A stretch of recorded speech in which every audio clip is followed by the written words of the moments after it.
Vamos imaginar a cena. Um lago congelado, completamente isolado, lá no topo do mundo, no meio do Himalaia. Um lugar que, sempre que o gelo derrete um pouco, revela um segredo bem sombrio. Essa é a história de Rupkund, que ficou conhecido como o Lago dos Esqueletos. E a gente vai tentar entender esse mistério. O número é chocante, entre 600 e 800 esqueletos humanos. Essa é a estimativa da quantidade de pessoas encontradas nesse único lago. E olha, não estamos falando de um cemitério planejado, mas de um vale remoto coberto de neve. Essa imagem por si só já é o começo de um grande mistério. Para a gente ter uma dimensão do que isso significa, são mais de 5.000 metros de altitude. É um lugar, assim, brutalmente inóspito, sabe? Ficar congelado quase o ano inteiro. E foi exatamente aí que, em 1942, um guarda florestal deu de cara com uma cena macabra. Toda vez que o gelo recuava, centenas de ossos humanos simplesmente apareciam na beirada da água. E é claro que, a partir daí, surgem as duas perguntas que deixam cientistas e historiadores intrigados há décadas. Afinal, quem eram essas centenas de pessoas? O que é que elas estavam fazendo num lugar tão remoto? E a pergunta principal, o que causou a morte de tanta gente, de uma vez, num cenário tão extremo? Bom, muito antes de existir teste de DNA ou qualquer tecnologia moderna, as primeiras explicações vieram do que se tinha na mão. Lendas locais, histórias que passavam de pai para filho e, claro, as primeiras teorias. E teorias não faltavam, né? Alguns falavam que era um rei indiano com toda a sua comitiva que se perderam numa nevasca. Outros já achavam que eram soldados voltando de uma batalha. Talvez vítimas de alguma epidemia desconhecida. Mas, olha, a lenda local era a mais impressionante de todas. Diziam que uma deusa furiosa mandou uma chuva de granizo dura como ferro para punir quem invadiu o santuário dela. Guarda bem essa ideia do granizo.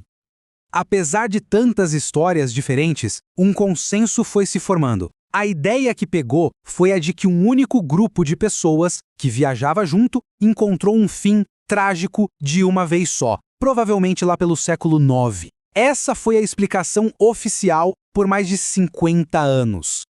E aí, a ciência moderna entra em campo. Um estudo que durou 5 anos, usando datação por radiocarbono e análise de DNA, pegou tudo o que se achava que sabia e, bom, virou de cabeça para baixo. E aqui vem a primeira grande reviravolta. Aquela teoria do evento único foi por água abaixo. A análise genética mostrou que as mortes não aconteceram de uma vez só.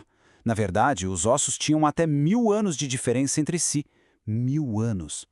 E a segunda revelação foi ainda mais maluca. Não se tratava de um único grupo da mesma região. O DNA mostrou que havia pelo menos 2 grupos genéticos bem diferentes, e a origem deles não era só de regiões distintas, mas de continentes diferentes.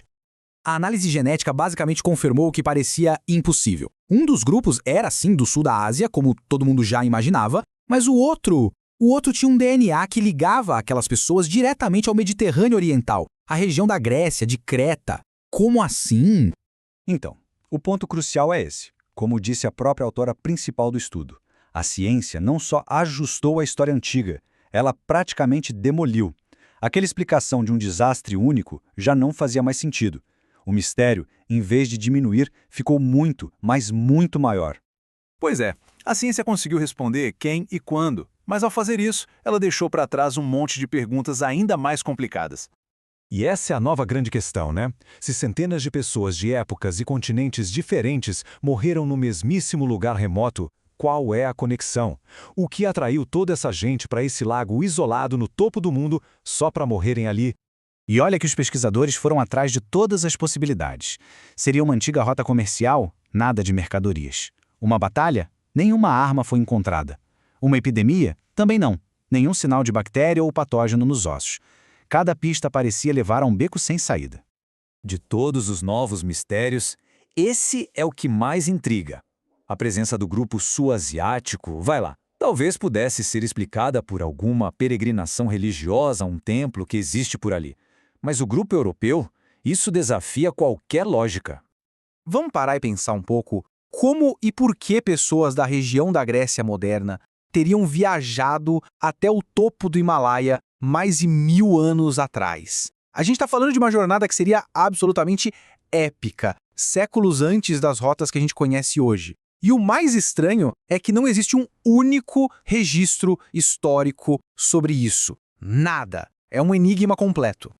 A teoria da peregrinação, como eu disse, até serve para uma parte do grupo, mas não explica tudo. Parece muito, muito improvável que gente da Europa viajasse até o Himalaia para uma peregrinação hindu naquela época. Os cientistas, nas palavras da própria pesquisadora, continuam procurando por respostas.